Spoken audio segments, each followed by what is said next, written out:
Di sini dari kelompok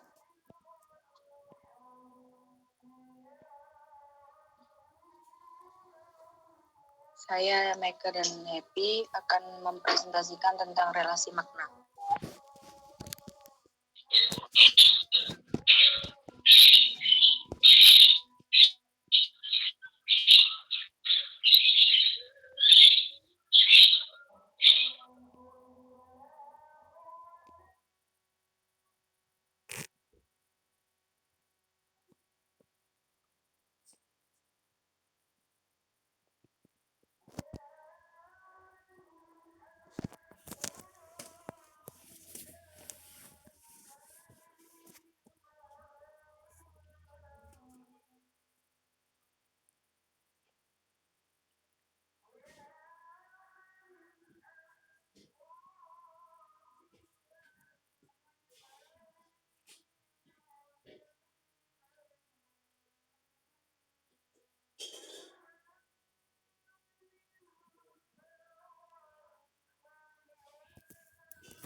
Semantik relasi makna. Kita akan membahas pengertian relasi makna, konotasi dan denotasi, polisemi, homonim, homofon, homograf, redundansi, ambiguitas, dan penamaan.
Pengertian relasi makna.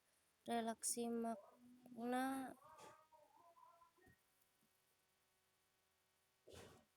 adalah hubungan kemaknaan atau relasi semantik antara sebuah kata atau satuan bahasa lainnya dengan kata atau satuan bahasa lainnya lagi.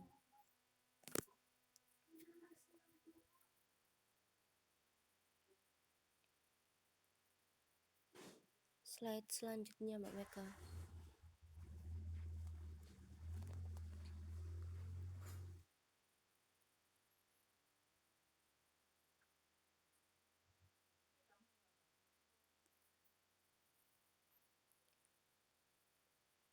Pengertian denotasi.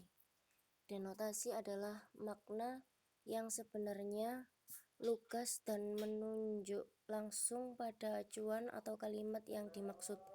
Jadi kalimat denotasi merupakan kalimat yang terdiri dari beberapa kata yang mengandung arti sebenarnya, yang bersifat faktual, objektif, dan dapat dipastikan kebenarannya.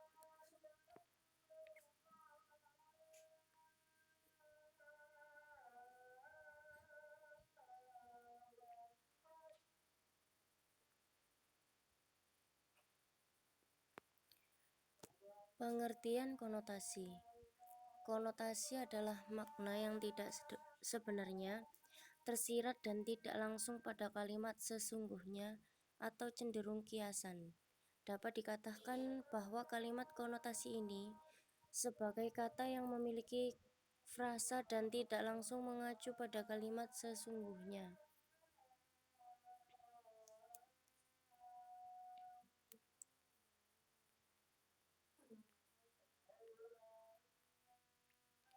Pengertian polisemi. Polisemi lazim diartikan sebagai satuan bahasa, terutama kata, frase yang memiliki makna lebih dari satu. Misalnya, kata kepala dalam bahasa Indonesia memiliki makna bagian tubuh dari leher ke atas, seperti terdapat pada manusia dan hewan. Yang kedua, bagian dari sesuatu yang terletak di bagian atas atau depan yang merupakan bagian yang penting, yaitu kepala, kereta api, dan kepala meja.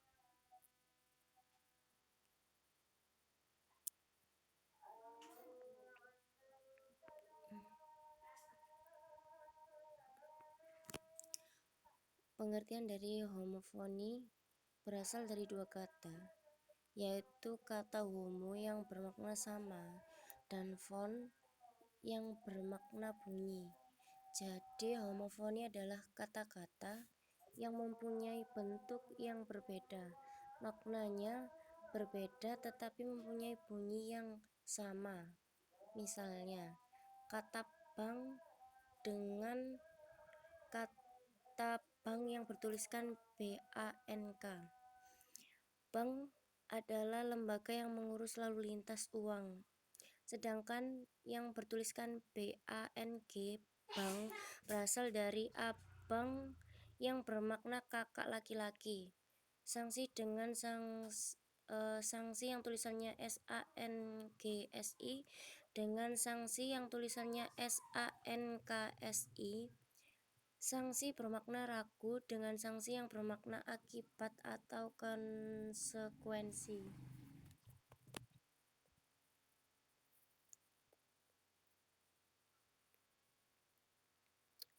Pengertian dari homografi. Homografi secara etimologi berasal dari kata homo yang bermakna sama dengan graf yang bermakna tulisan. Jadi homografi adalah kata-kata mempunyai tulisan yang sama tetapi bunyi dan maknanya berbeda. Misalnya, teras dengan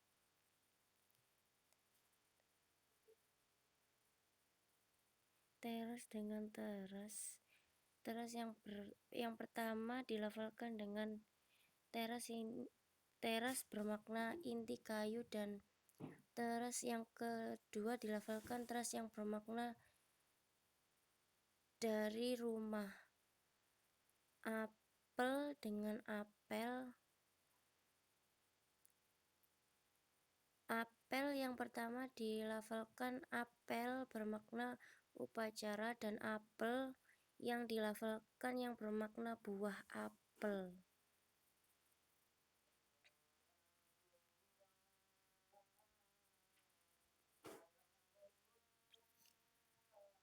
Ambiguitas. Pengertian dari ambiguitas adalah sebuah bentuk dengan makna yang berbeda sebagai akibat dari berbedanya penafsiran struktur gramatikal bentuk tersebut. Ambiguitas hanya terjadi pada tataran frase dan kalimat, sedangkan homonim dapat terjadi pada semua satuan gramatikal.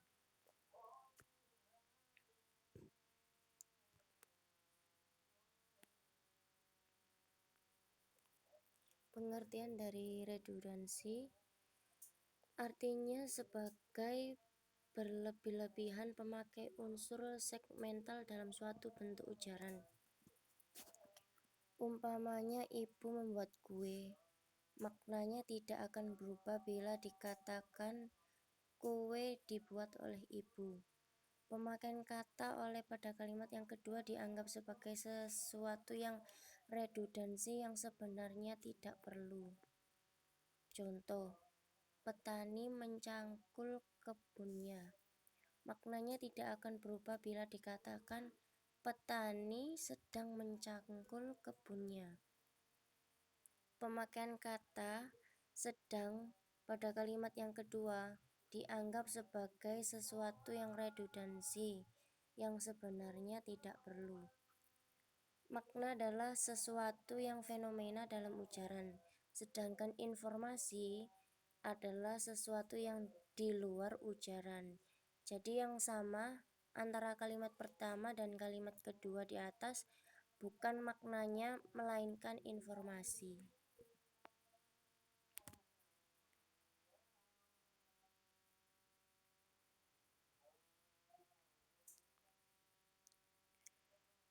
Penamaan. Nama itu sama dengan lambang untuk sesuatu yang dilambangkannya. Makna berarti pemberian nama itu pun bersifat arbitrer. Tidak ada hubungannya wajib sama sekali. Bahasa merupakan sistem lambang bunyi yang bersifat arbitrer. Maksud hal tersebut yakni sistem lambang bunyi suatu satuan bahasa sebagai lambang dengan sesuatu benda atau hal yang dilambangkan bersifat sewenang-wenang dan tidak ada hubungannya wajib di antara keduanya.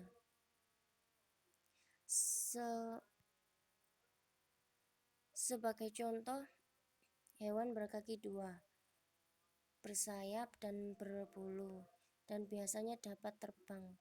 Dalam bahasa Indonesia dinamai burung, sedangkan dalam bahasa Jawa dinamai manuk atau bird dalam bahasa Inggris.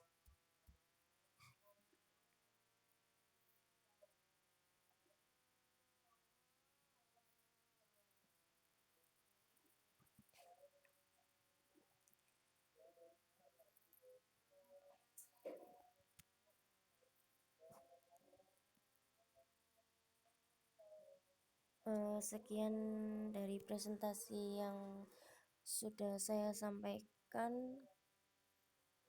Mungkin ada yang perlu ditanyakan atau diperjelas lagi, silahkan buat teman-teman.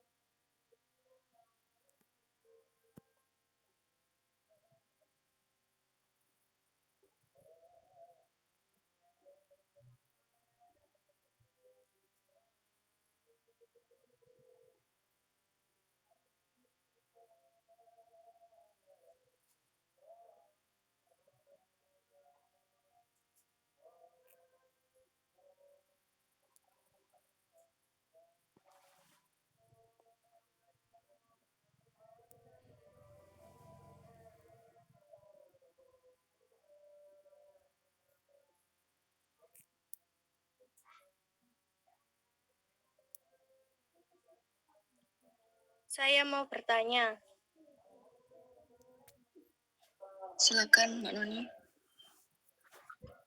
Apa yang menyebabkan terjadinya ambiguitas dalam suatu kalimat? Boleh diulang? Tidak jelas tadi. Apa yang menyebabkan terjadinya ambiguitas dalam suatu kalimat?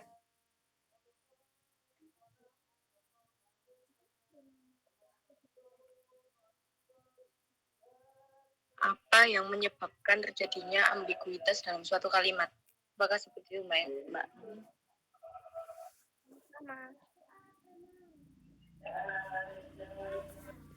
Mungkin ada yang mau bertanya lagi.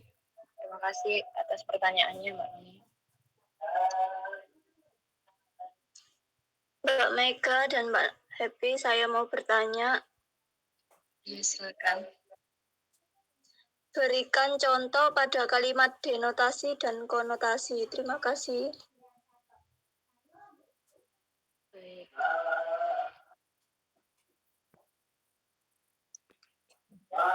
Sepertinya saya tampung dulu 2 pertanyaan.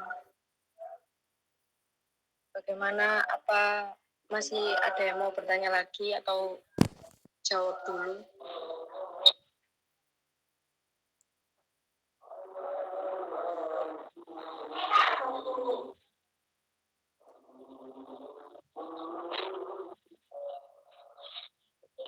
Mbak Mega, saya mau bertanya. Iya, Mbak Ani, silakan. Saya membaca, jika kata orang tua dapat menimbulkan ambiguitas, mengapa demikian? Mohon jelaskan secara sederhana.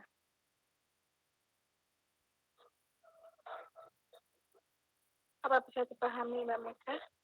Mengapa kata orang tua dapat menimbulkan ambiguitas? Seperti itu maksudnya pertanyaannya. Iya, mengapa demikian? Mohon jelaskan secara sederhana. Baik, terima kasih ya pertanyaannya. Terima kasih.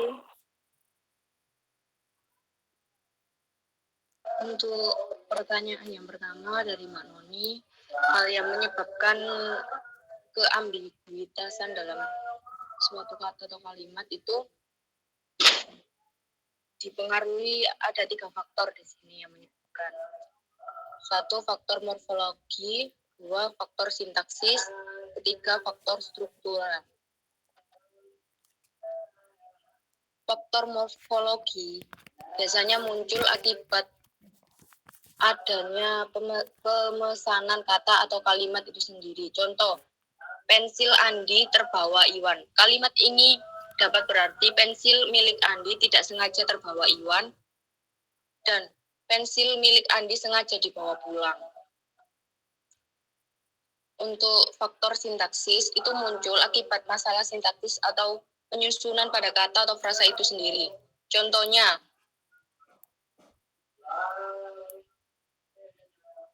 adik kecilku kini senang gigit jari, kata gigit jari.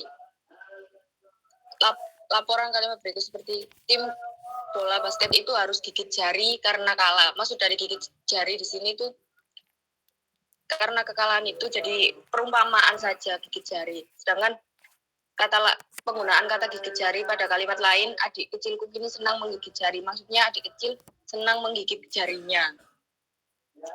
Untuk faktor struktural, faktor ini muncul karena akibat dari kalimat itu sendiri. Misalkan, Dewi anak Pak Bambang jatuh dari sepeda. Struktur kalimat seperti ini biasanya menyebabkan ambigu. Seperti ini, Dewi anak Pak Bambang terjatuh dari sepeda. Dalam artian Dewi yang terjatuh dari sepeda, kemudian atau anak Pak Bambang yang terjatuh dari sepeda. Seperti itu untuk pertanyaan dari Mbak Noni.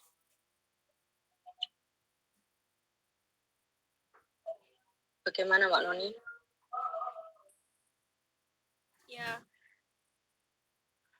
bisa diulangi untuk contohnya tadi karena kurang paham, karena terputus-putus suaranya.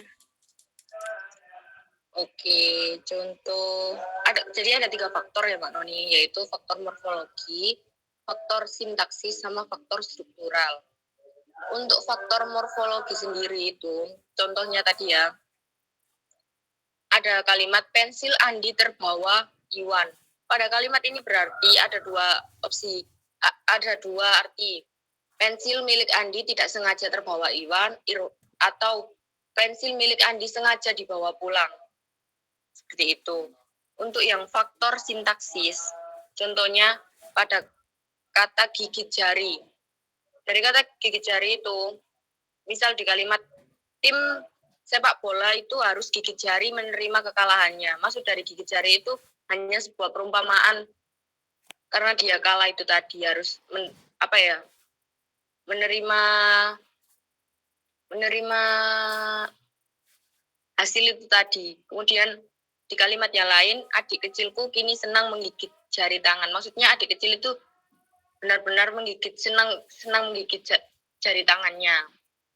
Lalu untuk faktor struktural itu Misal contohnya Dewi anak Pak Bambang jatuh dari sepeda.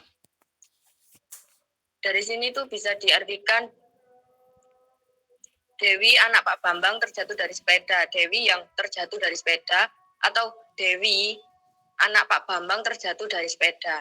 Dalam artian ini anak Pak Bambang yang terjatuh dari sepeda. Seperti itu. Oh ya, terima kasih atas jawabannya.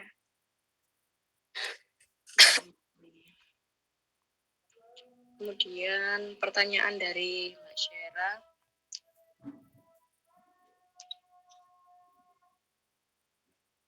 Tentang contoh kalimat denotasi dan konotasi, Mbak Syera. Iya, Mbak Mega.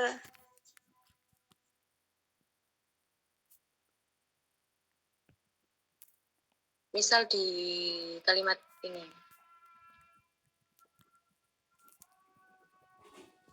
Ayu memakan apel.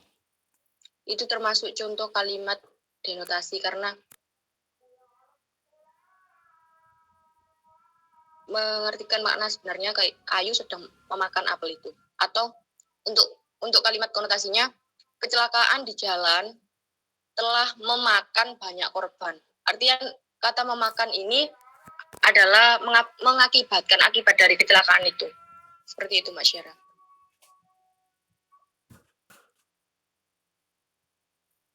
Bagaimana, Mbak Syera?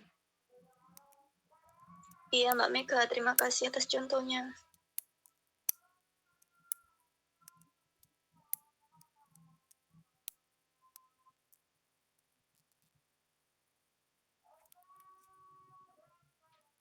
Untuk pertanyaan dari Mbak Anis.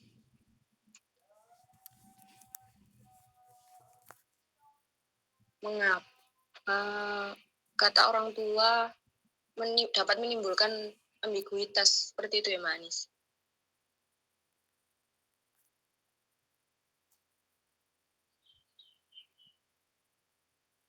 Mbak Anis.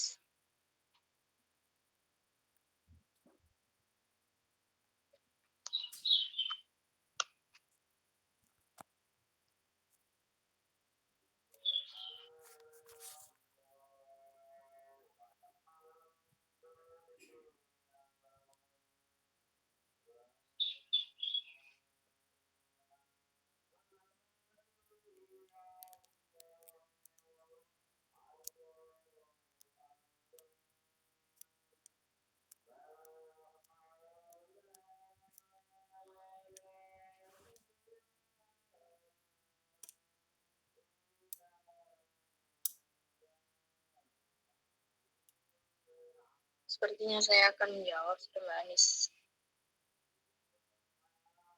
Orang tua dapat menimbulkan ambiguitas. Sebenarnya ambiguitas itu ada beberapa macam. Cuman untuk orang tua sendiri itu termasuk ambiguitas gramatikal. Dikatakan dapat menimbulkan ambiguitas karena orang tua itu bisa dapat diartikan ibu atau bapak yang atau orang tua kita, atau arti lain bisa diartikan sebagai orang yang usianya lanjut atau sudah tua, seperti itu.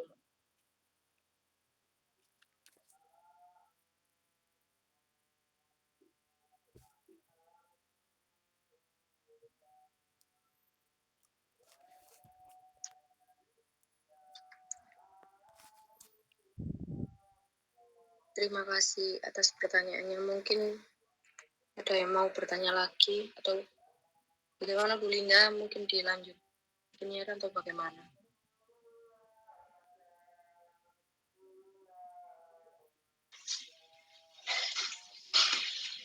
Sudah tidak ada pertanyaan lagi.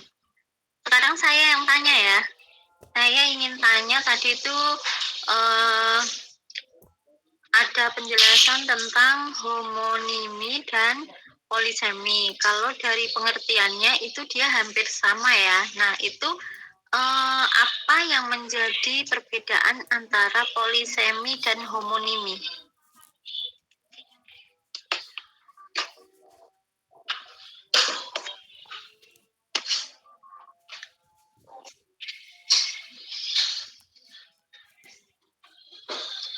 Pertanyaan saya jelas ya?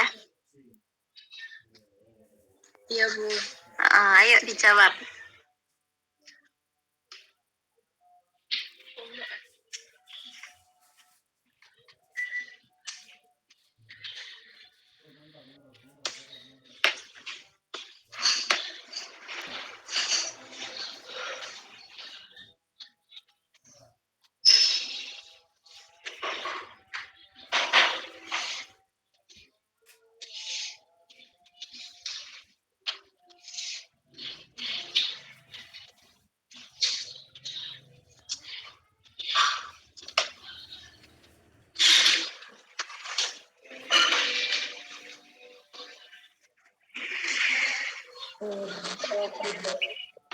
Kata yang punya mana lebih. Misalnya kayak contohnya itu berarti bisa dari persaudaraan atau darah ya darah yang ada di tubuh manusia. Sementara homonim sendiri itu suatu kata yang memiliki makna ya lafal atau ejaannya. Kayak kata bulan itu memiliki arti kalau di budaya Indonesia sendiri adalah bulan ya salah satu benda langit itu sama bulan-bulan yang ada kayak Jumat seperti itu. Ya.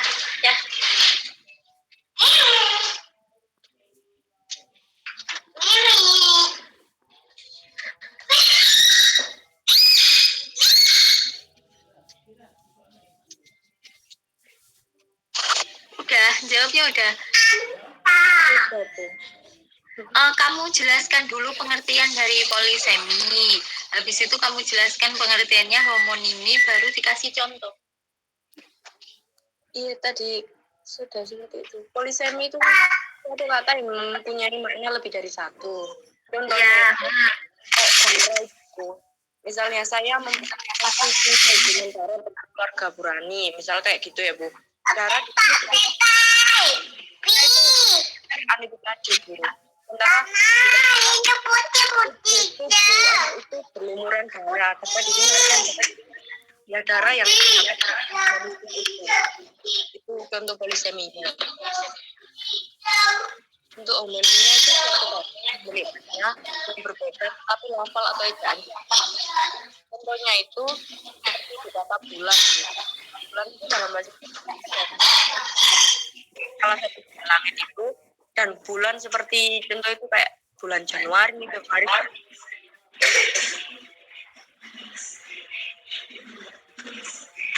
Kalau yang polisemi itu kan dia bentuk ujaran yang maknanya lebih dari satu ya. Nah, itu berarti juga memiliki kesamaan dengan yang ambiguitas nggak? Kalau memiliki kesamaan, apa yang membedakan antara yang polisemi itu dengan ambiguitas? Sama-sama memiliki makna lebih dari satu. Apa yang membedakannya?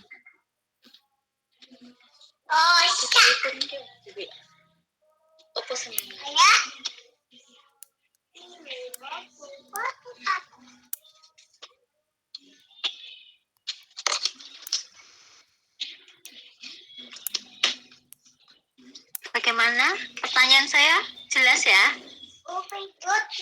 Jelas saya berusaha mencari jawaban. Tadi kan yang perbedaan antara polisemi dan homonimi ya.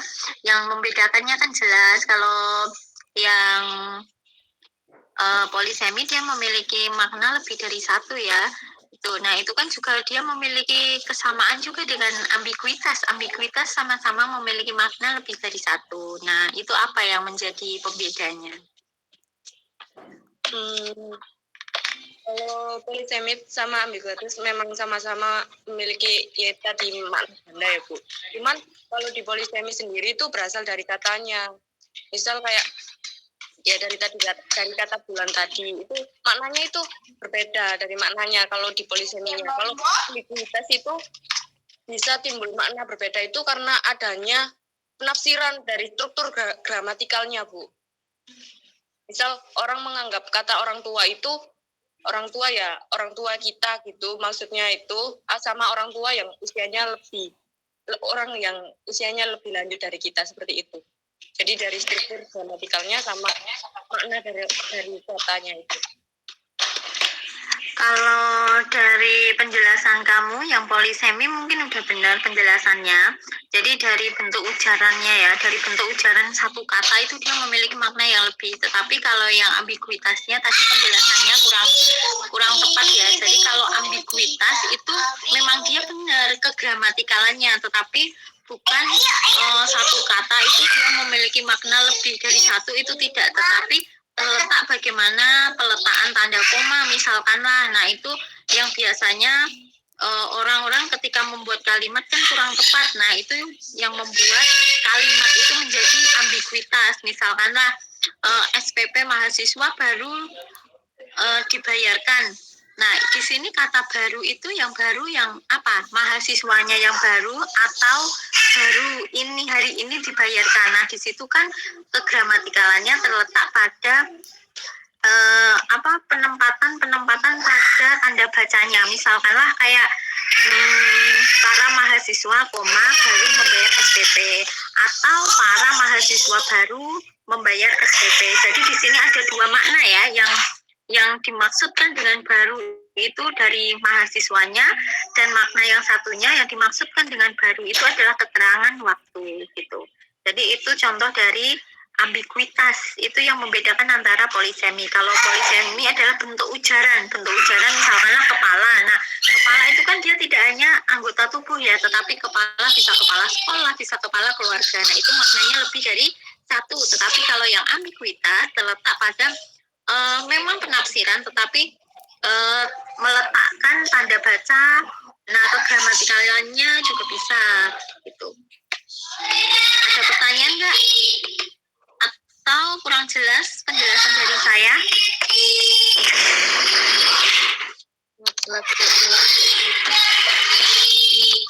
Jadi jelas ya perbedaan antara yang homonimi, polisemi, dan ambiguitas. Ada pertanyaan lain? Kalau misalkan ada pertanyaan lain, silakan bertanya. Jika tidak ada pertanyaan lain, bisa dilanjutkan ke penyiaran. Tapi ada pertanyaan lain dulu nggak terkait dengan relasi makna? Jadi relasi makna itu dari berbagai macam-macam makna. Nah, itu dibahas di relasi makna.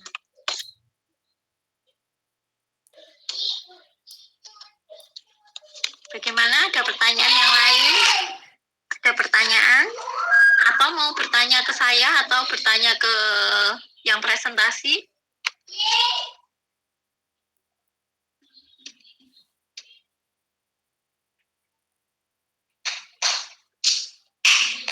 Ayo, bagaimana? Ada pertanyaan?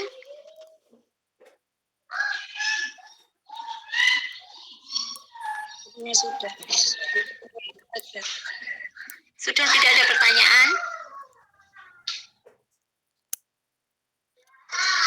Kalau sudah tidak ada pertanyaan, boleh langsung ke penyiaran. Ya Bu, siap Bu. Yang minggu kemarin itu kan kalian presentasi sendiri ya. Nah, nanti presentasi ulang ketika masuk ya. Berarti minggu depan ketika masuk kuliah nanti presentasi ulang ya. Siap Bu. Itu kelompoknya siapa ya? Di sini ada kelompoknya siapa itu? Itu semantik sama kepenyiaran. Untuk ya Bu, untuk saya kan sekarang